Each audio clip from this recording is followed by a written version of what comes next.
मुझे पता है कि तुमने पूरे साल मज़े किए हैं, फुल बकचोदी की है एंड पढ़ाई को बिल्कुल ऊपर-ऊपर से लिया है, ठीक है? मैटर नहीं करता कि तुम कौन से क्लास में हो, 10वीं में हो, 12वीं में हो, कॉलेज में हो, कहीं भी हो। मैं जो तुम्हें स्टेप्स बताऊँगा, तुम्हें 5 स्टेप्स बताऊँगा जो तुम्हारे एग्ज़ाम्स में नंबर बढ़ाएँगे, स्पेशली तुम्हारे बोर्ड एग्ज़ाम में। सो स्टार्ट करते हैं वीडियो को। नो मैटर कि तुम्हारा एग्ज़ाम स्टार्ट हो चुका है या फिर तुम्हारा एग्ज़ाम चल रहा है अभी, या फिर मेरी तरह तुम्हारा एग्ज़ाम अभी होने में टाइम है। तुम्हारे पास अच्छा खासा टाइम है, तुम्हारे पास 2 या 3 हफ़्ते हैं, तो तुम तैयारी कर सकते हो। सो इन 5 स्टेप्स को फॉलो करो मेरी तरह एंड तुम भी अच्छे मार्क्स एग्ज़ाम में ले सकते हो। अगर तुम मुझे नहीं जानते तो my name is Aditya, you can call मी आदि। एंड मैं तुम्हारी लाइफ में हेल्प करता हूँ ग्रो करने में, तुम्हारी प्रॉब्लम्स को सॉल्व करने में। एंड जो मेरे साथ प्रॉब्लम्स होती हैं उन सारी चीज़ों को मैं सॉल्व करने में तुम्हारी हेल्प करता हूँ। सो अगर तुम्हें कुछ लगे कि ये काम का चैनल है तो तुम्हें पता है क्या करना है। So let's start the video. सबसे पहली चीज़, यूज 80-20 रूल। अब 80-20 रूल क्या होता है? देखो, 80-20 रूल का मतलब होता है इतना सा कि तुम 20% एफर्ट्स में 80% रिजल्ट लेते हो। मीन्स तुम काम सिर्फ 20% करते हो एंड तुम्हें 80% रिजल्ट मिलते हैं। ये रूल हर जगह अप्लाई होता है, ठीक है? तुम्हें क्या सच में लगता है कि तुम जितने भी तुम्हारे बुक्स में चैप्टर है, जितने भी तुम्हारे टॉपिक्स हैं, जितना भी तुम्हारे मैम टीचर्स या फिर स्कूल वाले तुम्हें पढ़ाते हैं वो सब के सब एग्ज़ाम में आएगा? ऐसा नहीं होता भाई। तुम्हारे पूरे क्वेश्चन पेपर में सिर्फ 20% ऐसे चैप्टर्स होते हैं या फिर टॉपिक्स होते हैं जहाँ से डायरेक्ट क्वेश्चन आते हैं। तुम खुद पता करो कि कौन से वो 20% है एंड ये तुम्हें कहाँ से पता लगेंगे? जाके PYQ चेक करो, प्रीवियस ईयर क्वेश्चन चेक करो। अच्छा, एक ही चीज़ है तो अपने टीचर से पूछो मैम कौन सी इंपॉर्टेंट है। अपने फ्रेंड से पूछो, तुम जो तुम्हारे क्लास में टॉपर है ना भाई, उससे दोस्ती करो, उससे पूछो कि भाई कौन कौन से टॉपिक्स ऐसे हैं जो कन्फर्म आएंगे एंड सिर्फ उन्हें करो। फालतू में भाई तुम्हें मेहनत करने की कोई ज़रूरत नहीं है। ओ भाई ये भी कर लेता हूँ, वो भी कर लेता हूँ, ये चैप्टर बहुत इंपॉर्टेंट है, ये भी कर लेता हूँ, ये क्वेश्चन भी कर लेता हूँ, हाईलाइट कर करके। भाई सिर्फ टाइम वेस्ट कर रहे हो और कुछ भी नहीं कर रहे हो। तुम्हें रिजल्ट बिल्कुल नहीं मिलेगा अगर तुम सब कुछ ही करने बैठ जाओगे तो, क्योंकि तुम्हें भी पता है तुम्हारे पास ज़्यादा टाइम नहीं है। तुम्हारे पास सिर्फ 1 से हफ्ते, 2 हफ्ते, या कुछ लोगों के पास तो भाई 1 हफ्ते भी नहीं है। जब पूरे साल पढ़ाई की है भाई, क्लास में जब तुम गए हो तो तुम्हें कुछ तो पता लगा होगा कि हाँ भाई ये क्वेश्चन मैम ने कहा था कि ये आ सकता है, ये क्वेश्चन, ये टॉपिक्स टीचर्स कहते हैं कि भाई ये इंपॉर्टेंट है, सो कर लेना। तो सारा दिमाग लगा के अपना पूरी एक दिन बैठो और सब कुछ पता करो। हाँ भाई फिजिक्स में ये वाले चैप्टर्स इंपॉर्टेंट है, केमिस्ट्री में ये है, मैथमेटिक्स में ये है, ये है, ये है, सब कुछ करके भाई पता करो, ठीक है? नाउ सेकंड स्टेप्स, एग्जामिनर को मैनिपुलेट करो। एग्जामिनर कोई एआई नहीं है, कोई रोबोट नहीं है जो तुम्हारा एग्जामिनर चेक करता है ओमार शीट की तरह। वो भी एक इंसान ही है। तुम उसे मैनिपुलेट कर सकते हो, ईजिली कर सकते हो। मैनिपुलेट तुम कैसे करोगे एक इंसान को? ना, मैं तुम्हें जो कहता हूँ वो करो। एक बार अपने आप को इमेजिन करो कि तुम एक एग्जामिनर हो, तुम एक कॉपी चेक कर रहे हो, ठीक है? तुम्हारे पास एक copy I, sheet I and तुम उसे चेक कर रहे हो। तुम क्या चाहते हो कि भाई कि जो बच्चा है वो तुम्हारा कैसा लिखा हो? तुम चाहते हो कि वो बच्चा सुंदर लिखा हो, अच्छे अच्छा लिखा हो एंड हैंड राइटिंग थोड़ी ठीक हो और मेंटेन हो, स्पेस मेंटेन हो, और जो क्वेश्चन पूछा है उसके बारे में हर एक चीज़ लिखा हो बंदा। क्योंकि एग्जामिनर तुम्हें मार्क्स तभी देगा जब तुम लिखोगे, ठीक है? बिना लिखे तो मार्क्स तुम्हें देगा नहीं वो। कुछ चूतिया बंदे ऐसे होते हैं भाई, तो क्वेश्चन आया, उन्हें पता नहीं चला क्वेश्चन कहाँ से आया एंड छोड़ दिया भाई, उन्होंने ब्लैंक शीट कर दी। क्वेश्चन नंबर 1 स्किप ही हो गया, मतलब जो तुम्हें नहीं आता था वो स्किप ही कर दिया बंदे ने। ऐसा मत करो यार। देखो, इतने भी डम्ब तो हो नहीं भाई तुम कि तुम्हें कुछ भी नहीं पता चलता कि स्कूल में क्या हो रहा है, क्या हो रहा है। भाई उस क्वेश्चन में कोई भी ऐसा वर्ड ढूंढो जो तुमने सुना है कभी। हाँ भाई इससे ये मैंने सुना है यार, इसके बिना बारे में मुझे कुछ ना कुछ आता है। भाई तुम्हारे पास सच में वो टेक्निक नहीं है जिससे तुम एक वर्ड से पूरी लाइन बना सको? हमारे पास तो है भाई, हम बना लेते हैं। आई होप तुम भी बना सकते हो, क्योंकि भाई तुम पूरे साल स्कूल गए हो तो कुछ तो फ़ायदा होना चाहिए। तो कोई भी ऐसा एग्ज़ाम आए, कोई भी ऐसा क्वेश्चन आए तो उसे कभी भी ब्लैंक छोड़ के मत आना भाई। कुछ भी लिख देना भाई, कसम से बोल रहा हूँ मैं। कुछ भी लिखने का मतलब ये नहीं तुम सॉन्ग लिख दो, तुम डायलॉग्स लिख दो, तुम शायरियाँ लिख दो। अरे चूती हो क्या भाई? एक सिंसियर स्टूडेंट की तरह तुम कुछ भी उसके अंदर लिख सकते हो जो तुम्हें आता हो, तुम एग्जामिनर को वो कर पाओ। मैं अपने 10th एग्ज़ाम में क्या करता था, मेरे एग्ज़ाम में बहुत सारे ऐसे क्वेश्चन थे जो मुझे बिल्कुल ही नहीं आते थे भाई, ठीक है? लेट्स से अगर किसी ने मेरे से पूछ लिया कि एप्लीकेशन ऑफ गॉस लॉ, ठीक है, ये फिजिक्स का साइड टर्म है कोई, या फिर एप्लीकेशन ऑफ दिस, तो मुझे अगर एप्लीकेशन नहीं आता था तो मैं उसकी पहले डेफिनेशन लिखता था, फिर एग्जाम्पल करके उस पर एक न्यूमेरिकल सॉल्व करता था, हर एक चीज़ करता था भाई। जो मुझे आता था वो मैं करता था, ठीक है? और नंबर भी मुझे लगता है मिल जाते थे। अगर वो क्वेश्चन 5 नंबर का होगा तो तुम्हें ईजिली भाई 2 से 3 नंबर कन्फर्म मिल जाएंगे। और तुम लिख के आओगे यार अच्छे से, तुमने छोड़ दिया, तुम्हारे 0 नंबर है, कुछ फ़ायदा नहीं हुआ। This is not objective type questions, ठीक है। तुम्हारा एग्जाम ऑब्जेक्टिव टाइप नहीं है ये कि तुम्हारे नेगेटिव मार्किंग हो जाएगी अगर तुम गलत लिख दोगे तो। नहीं भाई, सब्जेक्टिव है, इजी लिख सकते हो, कुछ भी लिख सकते हो। Now third point is attempt in sequence. ये कहने का मतलब मेरा क्या है, तुमने अपने पेरेंट्स से सुना होगा, तुमने अपने टीचर से सुना होगा, तुमने अपने बहुत सारे दोस्तों से सुना होगा, यूट्यूब पे भी तुमने सुना होगा कि जो क्वेश्चन सबसे पहले आता है उसे करना चाहिए, ठीक है। अब भाई तुम खुद सोचो, तुम एग्ज़ाम चेक कर रहे हो बंदे का, किसी भी बच्चे का तुम एग्ज़ाम चेक कर रहे हो, एंड सबसे पहले उसने अटैम्प्ट किया question number 11, question number 3, question number 9, question number 5। भाई तुम्हारी फट के चार हो जाएगी खोज खोज के आंसर लाने में कि भाई ये क्वेश्चन नंबर 11 इसका क्वेश्चन कौन सा था, इसका आंसर कौन सा था, ये क्या है, इसका क्या है। अरे भाई दिमाग ख़राब हो जाएगा तुम्हारा, और एग्जामिनर का जितना दिमाग ख़राब होगा उतना ही कॉपी तुम्हारी मार लेगा वो, तुम्हारे नंबर्स की मार लेगा वो। अगर तुम उसको एक अच्छे से प्रेजेंट करते हो भाई कि यह है क्वेश्चन नंबर 1, यह है क्वेश्चन नंबर 2, यह है 3, बीच में हाँ तुम अगर 1 से लेकर 4 तक अच्छे से गए, फिर बीच में तुमने एक लिखा कि भाई मुझे 5 नहीं आता तो मैं 6 कर लेता हूँ, ठीक है 6 कर सकते हो।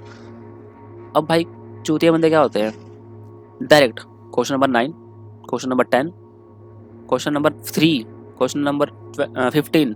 अरे भाई ऐसे करोगे तो नंबर्स तुम्हारे कटने के चांसेस बढ़ जाएंगे, क्योंकि वो और ज़्यादा डीपली चेक करेगा, और ज़्यादा फ्रस्ट्रेट होगा, और ज़्यादा गुस्सा आएगा उसे कि भाई क्या है ये, बच्चा है क्या है। एंड मैंने एक लाइन सुनी थी, ठीक है, कि एग्जामिनर को जितना कम टाइम लगेगा तुम्हारी कॉपी चेक करने में, उतने ही तुम्हारे ज़्यादा मार्क्स होने के चांस होंगे।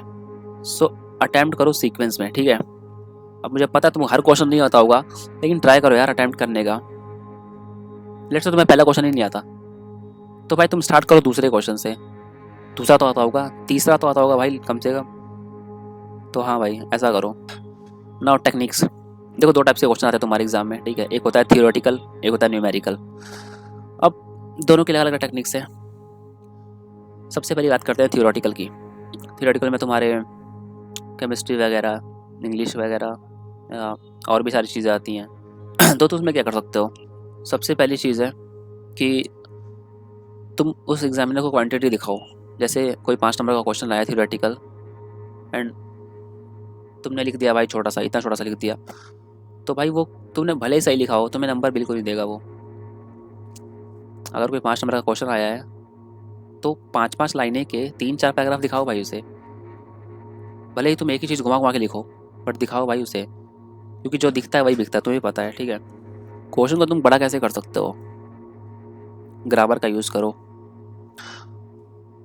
और थोड़ा दूर दूर लिखा करो, क्लीन लिखा करो, और जैसा कि मैंने बताया कि तुम्हें जितना कुछ पता है सब कुछ लिख दिया करो भाई, ठीक है। तुम्हारी एग्जामिनर कोई तुम्हारी कॉपी देख के फाड़ नहीं देगा भाई, तुम्हारी कोई लिमिट नहीं लगा रखी बंदे ने कि हाँ तुझे 200 वर्ड के आगे नहीं लिखना, तुझे 50 वर्ड के आगे नहीं लिखना इस 5 नंबर क्वेश्चन में। नहीं भाई ऐसा कुछ भी नहीं है, तुम जितना मर्जी उतना लिख सकते हो, तो लिखो भाई, क्योंकि तुम लाइफ में कभी फिर 10th का एग्ज़ाम नहीं दे पाओगे, फिर तुम 12th का एग्ज़ाम नहीं दे पाओगे लाइफ में। इसलिए भाई लास्ट है, लिखो, जितना आता सब लिखो, हर एक चीज़ बता दो एग्जामिनर को। तो तुम थियोरेटिकल में ईजिली मैनिपुलेट कर सकते हो एग्जामिनर को, ईजिली तुम उसको लिख के बता सकते हो भाई ये है वो है ये है, लाइनें बढ़ा बढ़ा के, हाईलाइट करके। भाई हाईलाइट करता था पता है तुम्हें, जब मैं 10th क्लास में था तो मीन्स जो मेन वर्ड्स थे, जो मैं उनको दिखाना चाहता था कि हाँ भाई ये देखो, आप ये देखो, मैं उसको खुद बोल रहा हूँ भाई ये वर्ड देखो, ये जो मेरे आंसर है इसमें ये वर्ड देखो, ये पॉइंट देखो, एंड मैं उसे हाईलाइट करता था। जैसे मैंने कोई फॉर्मूला लिख दिया, ठीक है, थियोरेटिकल में, तो मैं उसे ऐसे बॉक्स के अंदर रखता था। कोई वर्ड मैं लिख दिया तगड़ा सा, कुछ भी तगड़ा सा मैंने वर्ड लिख दिया, ट्रिग्नोमेट्री जैसा कुछ नहीं, ट्रिग्नोमेट्री केमिस्ट्री में थोड़ी आया, मतलब कुछ भी ऐसा, समझ रहे हो। तो उस वर्ड को मैं ऐसे लाइन खींचता था उसके नीचे पेंसिल से, एंड ये मैं लास्ट में करता था ऑब्वियसली, ठीक है, बीच में करूँगा तो फिर टाइम वेस्ट ही ज़्यादा हो जाएगा। सो हाँ, सेकंड चीज़ है न्यूमेरिकल्स। न्यूमेरिकल में तुम क्या कर सकते हो, देखो भाई, सबसे पहली चीज़ जो तुम्हें आता है उसे अच्छे से करो, अच्छे से अटैम्प्ट करो। We know that this formula used, and step by step अच्छे से करो। ये बात होगी जो तुम्हें आता है, कोई भी क्वेश्चन, मैथ्स फिजिक्स कुछ भी हो। जो तुम्हें नहीं आता है, पहले देखो वो क्वेश्चन किस टाइप का है, पहले पता करो दिमाग में कि वो क्वेश्चन कौन से चैप्टर से आया है, कौन से टॉपिक से आया है। तो तुम्हें धीरे धीरे याद आ जाएगा कि हाँ भाई ये है, इसका फॉर्मूला मुझे आता था, मैंने कभी ना कभी नहीं मेरे को सॉल्व किए हैं इसके। तो उसके बाद तुम उसको सॉल्व करो। कुछ भी नहीं, अगर तुम्हें कुछ भी नहीं आता लिटरली, तुम्हें तुम्हारी देख के गांठ फट गई भाई, ये क्या क्वेश्चन आ गया, इंटीग्रेशन, अरे बहनचोद मैंने तो किया ही नहीं कभी। काम करो, इंटीग्रेशन वाले क्वेश्चन को वापस सॉल्व करके नीचे उतारो, एंड कोई भी फॉर्मूला लगा दो भाई। लाइफ में तुमने इंटीग्रेशन के बहुत सारे फॉर्मूले पढ़े होंगे, ठीक है, अब मुझे याद नहीं है बट होते हैं बहुत सारे फॉर्मूले, बहुत सारे मेथड्स होते हैं, आइलेट वगैरह बहुत सारे होते हैं, याद नहीं मुझे। तो वो फॉर्मूला लगा के सॉल्व कर दो भाई। अगर वो क्वेश्चन 4 नंबर का होगा ना, तुम्हें इजीली 2 नंबर मिल जाएगा, मैं तुम्हें गारंटी दे सकता हूँ। क्योंकि भाई एग्जामिनर को क्या चाहिए, तुम लिखे होने चाहिए, वो तुम्हें फेल नहीं करना चाहता। एग्जामिनर को चाहिए कि तुम लिखे हो तो तुम अच्छे हो भाई, तुमको नंबर मिलने चाहिए, तुमने लिखा है, कुछ ना कुछ तुमने याद है, तुमने लिखा है, वही सेम चीज़ हो गई, ठीक है। स्टेप्स लगाओ, अपने स्टेप्स लगाओ, अपना फॉर्मूला लगाओ तो सॉल्व कर दो, आंसर निकाल दो, बस तुम्हारा काम हो गया, तुम छोड़ दोगे। ये नहीं कह रहा मैं हर क्वेश्चन में ऐसा करूँ, नहीं भाई, जो तुम्हें आता है उसे अच्छे से करो, अटैम्प्ट करो, अच्छे से आंसर लाओ, बट जो तुम्हें नहीं आता है उसके लिए बात कर रहा हूँ मैं, ठीक। नाउ लास्ट पॉइंट, पैनिक मत होना भाई कभी भी, ठीक है। पैनिक सहने का मतलब क्या है, मेरी तुम्हारी फट के 4 हो गई है, तुम सोच रहा हो बहन जो 4 दिन में एग्ज़ाम है, अब क्या करूँ, अब तो कहीं फेल ना हो जाऊँ मैं, कहीं दिक्कत सप्ली ना आ जाए भाई कॉलेज में, सिलेबस नहीं हो रहा मेरे से, मेरे दोस्त तो कर ले रहे हैं, उन्हें अच्छा खासा आता है, मुझे ही नहीं आता, एंड कहीं मेरे एग्ज़ाम टफ आ गया तो, कहीं जो मेरी सीरीज़ है वो टफ आ गई तो। मैं तुम्हें सच बताऊँ, जब मैं 12th क्लास में था तो मेरी सीरीज़ बहुत टफ आती थी, मेरी सीरीज़ होती थी सी सीरीज़, टफ नहीं बोल सकते, मतलब देखो तुम्हें पता है A series, B series, C series नाम का होता है कुछ, जिसमें ए सीरीज़ में अच्छे क्वेश्चन आते हैं, ठीक है, जो इंपॉर्टेंट होते हैं, जो पढ़े लिखे होते हैं, बी सीरीज़ में थोड़े जो बच गए होते हैं वो डाल दिए जाते हैं, एंड सी में तो भाई महा घटिया क्वेश्चन आते हैं जो सच में भाई जो मैंने पढ़े भी नहीं थे। तो वो आता था मुझे हमेशा, हमेशा मेरे सी सीरीज़ आते थे हमेशा। मुझे एक चीज़ पता थी कि भाई अगर मेरे लिए जो सी सीरीज़ आई है वो सबके लिए है, सिर्फ मैं स्पेशल बच्चा नहीं हूँ जिसको दे दिया भाई ये ले ये सॉल्व कर, नहीं, वो क्वेश्चन सबके लिए है। तुम्हारी फटेगी, सबकी फटेगी भाई, टेंशन मत लो। तुम्हारा काम है सिर्फ पढ़ाई करना, तुम्हारा काम है सिर्फ एग्जाम पे आंसर लिखना, इससे ज़्यादा तुम कुछ नहीं कर सकते भाई, तुम कुछ भी नहीं कर सकते, तुम्हारे हाथ में कुछ भी नहीं है, तुम्हारे हाथ में रिजल्ट भी नहीं है तुम्हारा। क्या पता तुम्हारा जो एग्जामिनर वो चेक कर रहा हो उसकी पहले से घर वाली लड़ाई हो रखी हो, एंड तुम्हारे एग्जामिनर चेक करते करते तुम्हारी मार्क्स की मार ले, कुछ नहीं कर सकते ना भाई तुम। तो पैनिक मत होना कभी भी लाइफ में, एग्ज़ाम हो कुछ भी हो, पैनिक नहीं होना चाहिए भाई तुम्हें, एक मैच्योर बंदे की तरह काम करो। एंड अगर तुम्हें लगता है कि भाई एक रात पहले मैं कर लूँगा, तो भाई तुम बिल्कुल सही कर रहे हो, ठीक है, बिल्कुल सही कर रहे हो। मेरे एग्ज़ाम थे फर्स्ट ईयर के, मैंने एक रात पहले किया था, मेरा एक मैथ्स का एग्ज़ाम था, एक बुक थी मेरे इसके अंदर 8-9 चैप्टर्स थे, मैंने एक रात पहले 6 चैप्टर्स निपटाए थे, और मैंने इस तरीके से निपटाए थे कि भाई इसमें से एक भी क्वेश्चन आ गया तो मैं अटैम्प्ट कर लूँगा। मैंने उड़ाए भी थे, मैंने किया भी, और मैंने क्वेश्चन भी सॉल्व किए, और मेरे मार्क्स भी अच्छे आए थे। हालांकि मैंने उससे पहले उस पूरे साल उस चैप्टर को नहीं पढ़ा था, तुम समझ सकते हो। यूज़ करो भाई उस फोकस को जो एक रात पहले आती है तुम्हें, यूज़ करो उसको ईजिली, वरना तुम सोचोगे कि भाई काश मैं उस दिन पढ़ लेता, काश मैं उस रात पढ़ लेता, तो रिग्रेट नहीं करना पड़ता मुझे।